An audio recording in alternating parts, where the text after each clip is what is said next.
Federal Republic of Nigeria, Muhammadu Buhari now addresses the nation to commemorate Nigeria's 61st independence anniversary.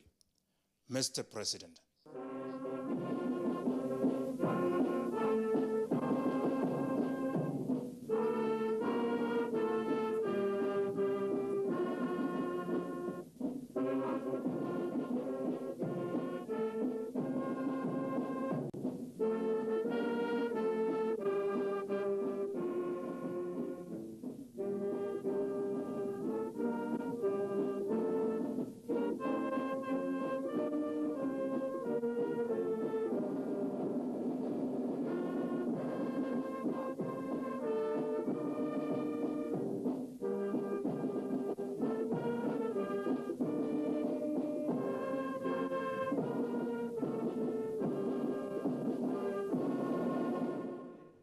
Citizens of Nigeria, it is with full gratitude to God that today we celebrate Nigeria's 61st independence anniversary.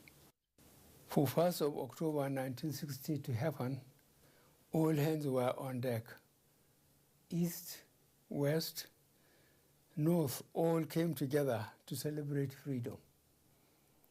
Today should not only serve as a reminder of the day the British handed over the reins of power to Nigerians, but also unified Nigerians from all ethnic groups, religions, and regions.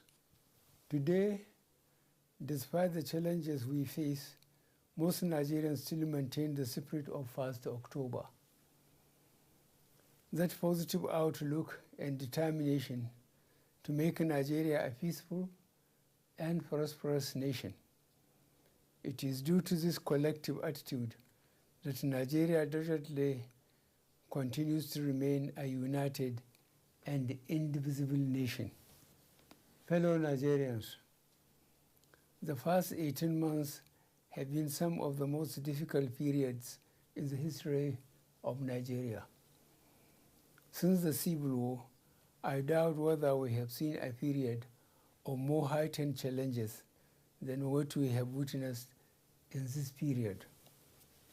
Our original priorities for 2020 were to continue stabilizing our economy following the deep recession while restoring peace in areas confronted with security challenges. But the COVID-19 pandemic and its devastating impact on all nations meant we needed to shift gears and re-strategize. Nigerians came together as one to fight against COVID-19. It is this attitude, and by the special grace of God, we continue to survive the pandemic as a nation and indeed provide leadership and example at regional and international levels. The doomsday scenario predicted for our country never came. Even as the Delta variant continues to spread, we have built the capacity we need to respond now and into the future. I will therefore appeal to Nigerians not to take COVID lightly. Adhere to public health and social measures. Put your mask on and get vaccinated. We can control this pandemic, but it requires effort on everybody's part. The investments we made in response to COVID-19 will also serve our country to tackle any future disease outbreaks or pandemics. Despite the global inequity in access to vaccines, the government of Nigeria has continued to explore all available options to ensure Nigerians have free access to safe and effective vaccines. Some 5 million vaccine doses have been administered to Nigerians through efforts led by the National Primary Healthcare Development Agency, and we will continue to explore options for purchase or acquisition of vaccines such as through COVAX and the African Vaccine Acquisition Trust. I will take this opportunity to remind the global community that the current state of access to COVID-19 vaccines is unacceptable. We cannot afford a situation where a handful of countries keep the global vaccine supply to themselves at the expense of other nations. We must act now to accelerate equitable distribution of COVID-19 vaccines. This is the message I conveyed to the international community in New York last week. As we push to source vaccine for our immediate needs, we shall invest more to support our pharmaceutical and research agencies to come up with ideas for locally developed vaccines. Should another pandemic arise in the future, our question is simple. Will Nigeria be ready? Accordingly, I have directed the Ministries of Finance, Budget and National Planning, Health, Education, Science and Technology to work with Nigerian and international pharmaceutical companies and research organizations to enhance Nigeria's domestic pharmaceutical capacity. Already, the Nigerian Sovereign Investment Authority is raising a $200 million United States dollars fund for this initiative that will complement the Central Bank of Nigeria's ongoing 85 billion naira healthcare sector research and development intervention scheme to support local researchers in the development of vaccines and drugs to combat communicable and non-communicable diseases, including COVID-19. Fellow Nigerians, this is just the beginning. Similarly, on our approach to food security, I am proud to announce Nigeria has commenced its journey to pharmaceutical independence. This journey, which will take years to achieve, but will ultimately result in Nigerian-based companies developing the active pharmaceutical substances and the competence needed for us to make our own drugs and vaccines. Fellow Nigerians, as our economy continues to open after COVID-19 related lockdowns, we have also seen the resurgence of insecurity in certain parts of the country. In the last 4 months, the gallant men and women of the military and security agencies have made tremendous progress in addressing these new security challenges. We are taking the fight to our enemies from all angles, and we are winning. Earlier this year, I launched the Integrated National Security and Waterways Protection Infrastructure, the Deep Blue Project, which is designed to secure Nigerian waters up to the Gulf of Guinea. I am happy to inform Nigerians that we have taken delivery of key assets for this project, and very soon its impact will be felt. In the northeast region alone, over 8,000 Boko Haram terrorists have surrendered. To support our surge approach to fighting banditry, the Nigerian Armed Forces have recruited over 17,000 personnel across all ranks. Furthermore, I have also approved for the Nigerian Police Force to recruit 10,000 police officers annually over the next 6 years. I am also pleased to note that most of the Air Force platforms we acquired over the past 3 years have started to arrive in Nigeria. These will positively impact on security operation in all parts of the country. In line with Section 14, subsection 2B of the 1999 Constitution as amended, the security and welfare of Nigerians continue to be the prime focus on which programs and projects of our government revolves. Therefore, as a government, we are ready to arrest and prosecute all persons inciting violence through words or action. Our resolve for a peaceful, united, and one Nigeria remains resolute and unwavering. That said, our hope is not to fight for peace. We can always settle our grievances peacefully without spilling any blood. I will therefore take this opportunity on this official day that symbolizes the unity and oneness of our great nation to ask all Nigerians to embrace peace and dialogue, whatever your grievances.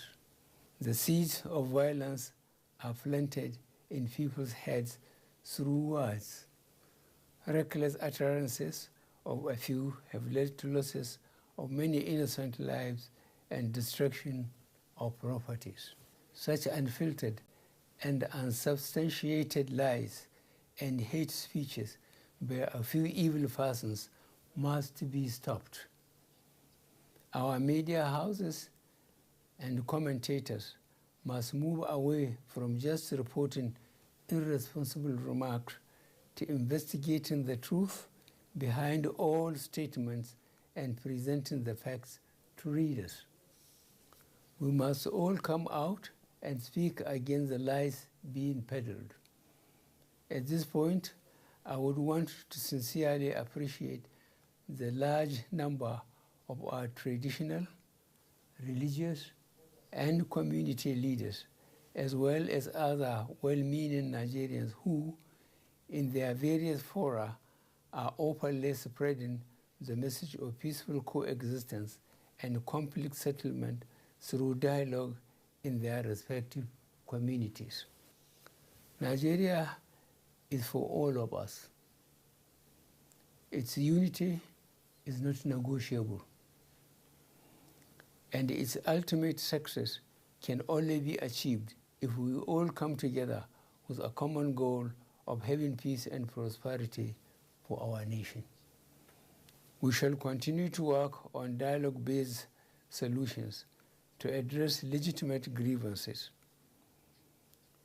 but we remain ready to take decisive actions against secessionist agitators and their sponsors who threaten our national security. The recent arrests of Nnamdi Kanu and Sunday Adeyemo and the ongoing investigations being conducted have revealed certain high-profile financiers behind these individuals. We are vigorously pursuing these financiers, including one identified as a serving member of the National Assembly. Fellow Nigerians, this is a clear example of how people abandon their national leadership positions for their selfish gains. Instead of preaching unity, they are funding and misleading our youth to conduct criminal acts that sometimes lead to unfortunate and unnecessary loss of lives and property. As the so-called leaders run abroad to hide, our innocent youth are misled and left in the streets to fight for their senseless and destructive causes. Government will continue with greater level of people's participation and in collaboration with our international partners to improve the security architecture, reduce an enabling environment for criminality to thrive, and eliminate opportunities for terrorism financing. Fellow Nigerians, our unrelenting effort at resolving an almost 2 decades toil on the management of our petroleum resources and ensuring equitable consideration to our host communities has resulted in the enactment of the Petroleum Industry Act 2021. This act not only overhauls the institutional, regulatory, and fiscal framework of the petroleum industry, but also reduces the previous opacity associated with this sector. This is a first step to the reform, as the process is a continuous one. Already, to further improve the governance framework, I have sought for an amendment of Section 11, subsection 2b, and Section 34, subsection 2b. We also continue to review and amend as appropriate. At this juncture, it is very appropriate that I salute the leadership and members of the Ninth Assembly for their patriotism, dedication to duty, candor, and most importantly, the dispatch with which they have enacted legacy legislations for this nation. I do not take such level of cooperation for granted and hope it continues for the overall efficiency of the federal machinery. Nigeria's roadmap on local refining is on track with the commissioning of a modular refinery in Imo State. A second is scheduled for commissioning by the end of this year in Edo State, and the third one in Bayelsa State by 2022. In addition to the modular projects, we also have the two mega refinery projects coming up in Lagos and Akwa Ibom State. As these refineries are commissioned, more employment opportunities are created, and there would be increased petroleum products available for local consumption, which will significantly reduce our reliance on importation. In further demonstrating our plan to reduce our dependence on oil and tapping from our enormous gas resources, this administration remains committed to the Decade of Gas initiative, which is aimed at bringing to focus the utilization of our huge gas resources. Already, we are supporting and promoting various gas-based projects, including NLNG Train 7 and the mega urea and ammonia projects in the South-South region. As we continue to optimize and enhance our oil and gas sector, I am also proud and delighted to state that our economic diversification strategy remains on course with the persistent increase in non-oil sector contribution to GDP. We recovered from economic recession in Q4 of 2020 with a GDP growth rate of 0.11% and grew by 0.51% and 5.01% in real terms in the first and second quarters of 2021. The agricultural sector remains key to our economic diversification efforts, as the sector has been a consistent driver of the non-oil sector, contributing 22.35% and 23.78% to the overall GDP in the first and second quarter of 2021. We have seen significant private sector investment in almost all areas of the agricultural value chain, and these have continued even during the COVID-19 pandemic. Unfortunately, as our food production capacity has increased, food prices have been going up due to artificial shortages created by middlemen who who have been buying and holding these essential commodities for profiteering.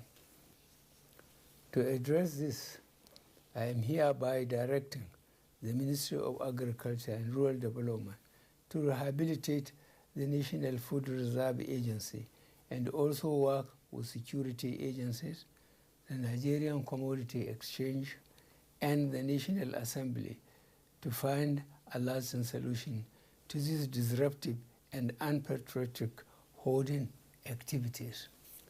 To further enhance food production, we have completed several new dams and are in the process of rehabilitating several river basin development authorities to enhance groundwater supply for rain-fed agriculture as well as surface water for irrigation agriculture. The water projects we completed between 2015 to 2020 have improved Nigeria's access to potable water to 71% between 2015 and 2020. This means 12.5 million additional Nigerians now have direct access to potable water. Fellow Nigerians, this government remains concerned by the significant transportation infrastructure deficit we have.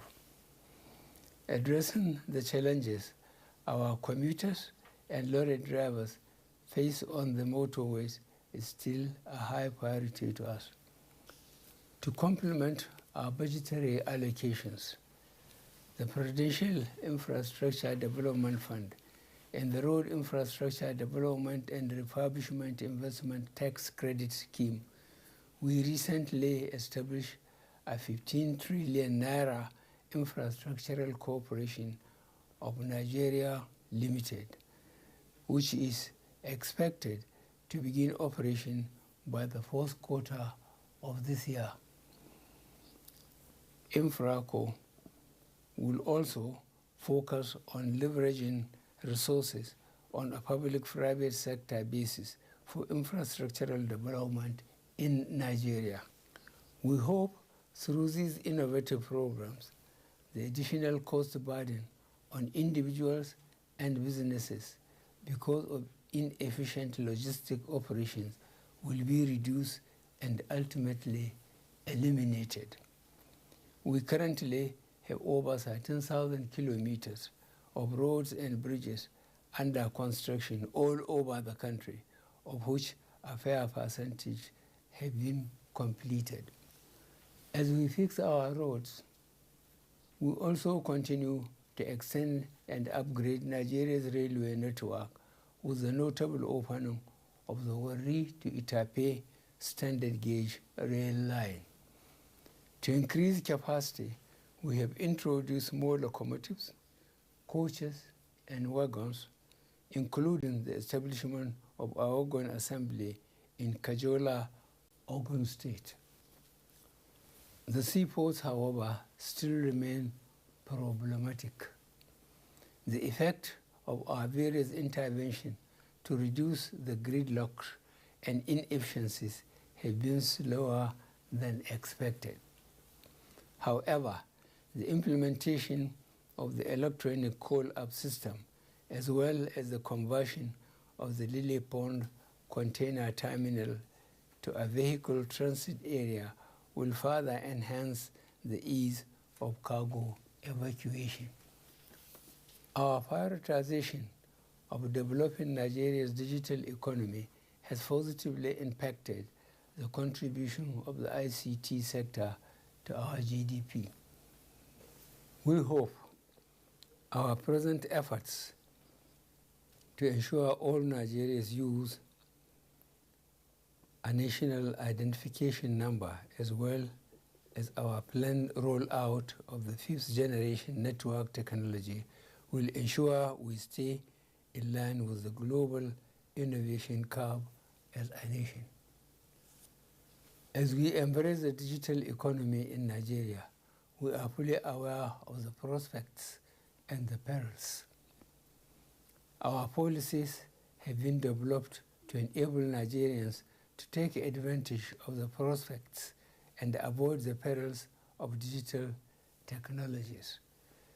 Social media is a very useful platform that has enabled millions of Nigerians to connect with loved ones, promote their businesses, socialize, and access news and other information.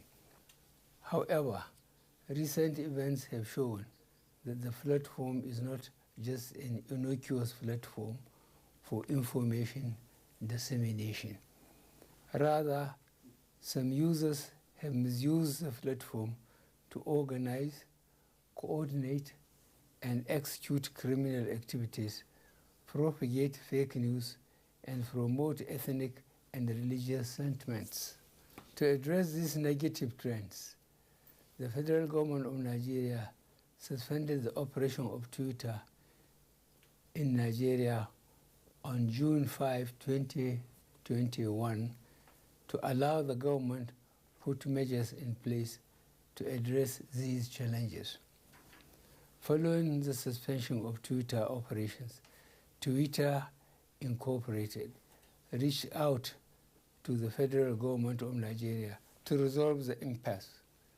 Subsequently, I constituted a presidential committee to engage Twitter to explore the possibility of resolving the issue.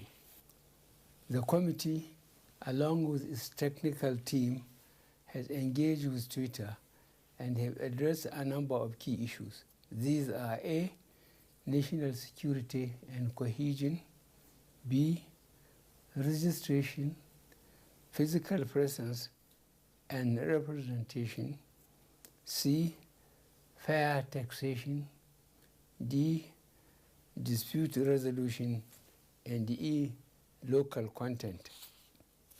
Following the extensive engagements, the issues are being addressed, and I have directed that the suspension be lifted, but only if the conditions are met to allow our citizens continue to use the platform for business and positive engagements.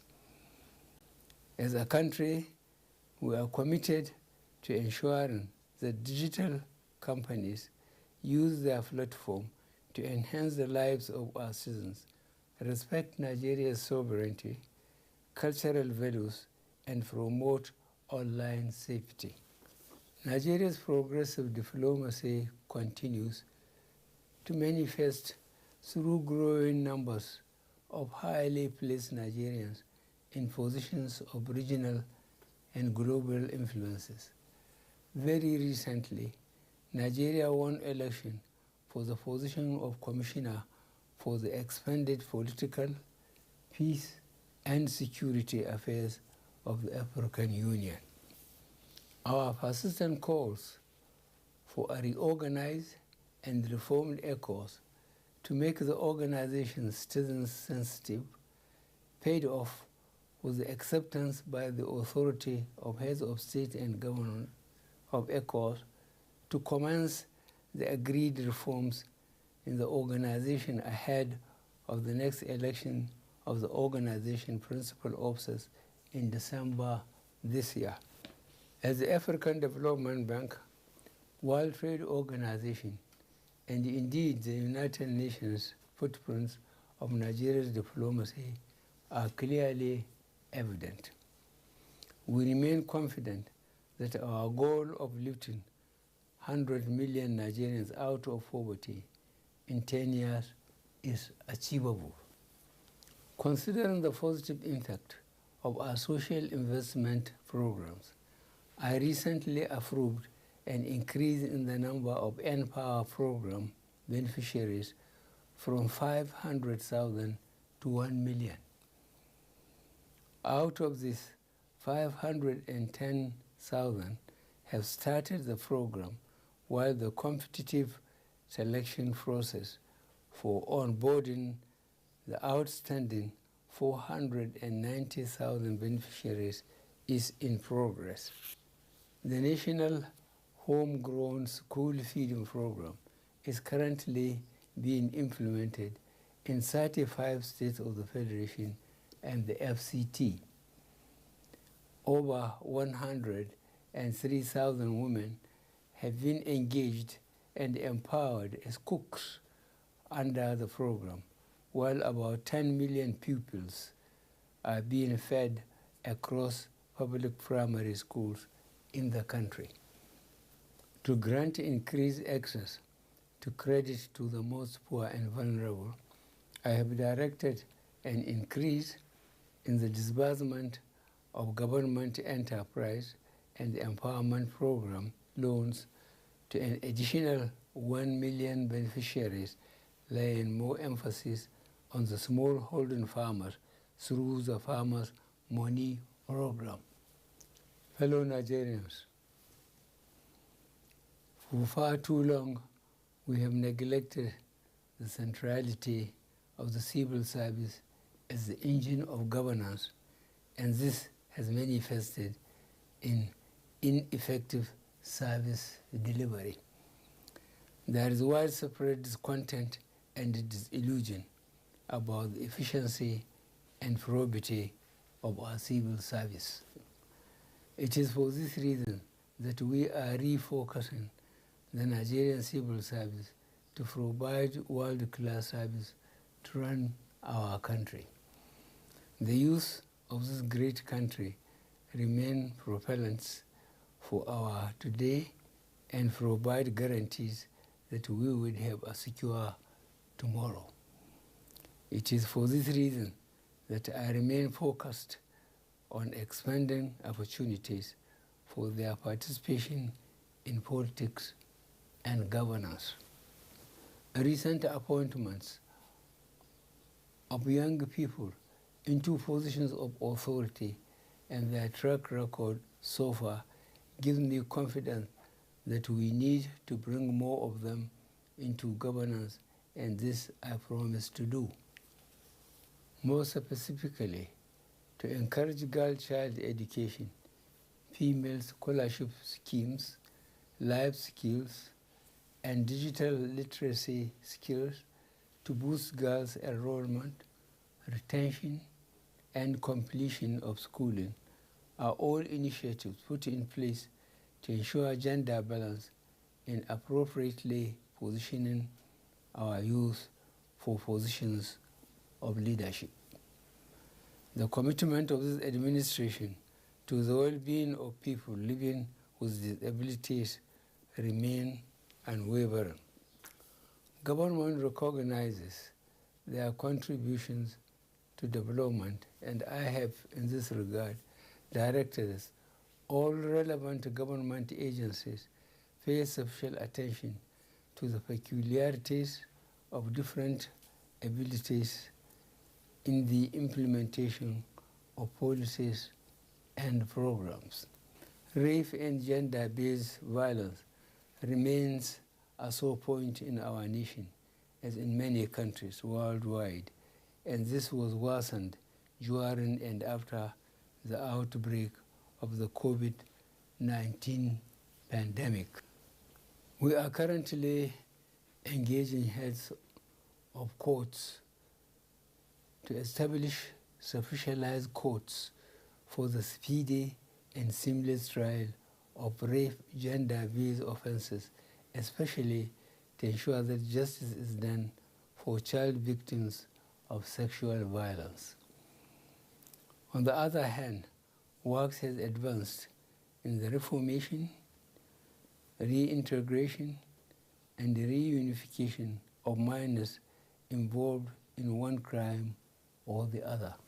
The reformation in our correctional services has manifested in an increase in modernized custodial centers and a transformation from strictly punitive to attitudinal changes so that criminals do not relapse into their previous lifestyles.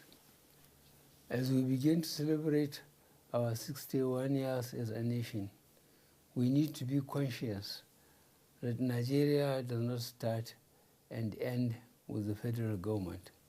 This country is a great collective where government at all arms and levels, as well as the private sector, and more importantly, individuals have a role to play.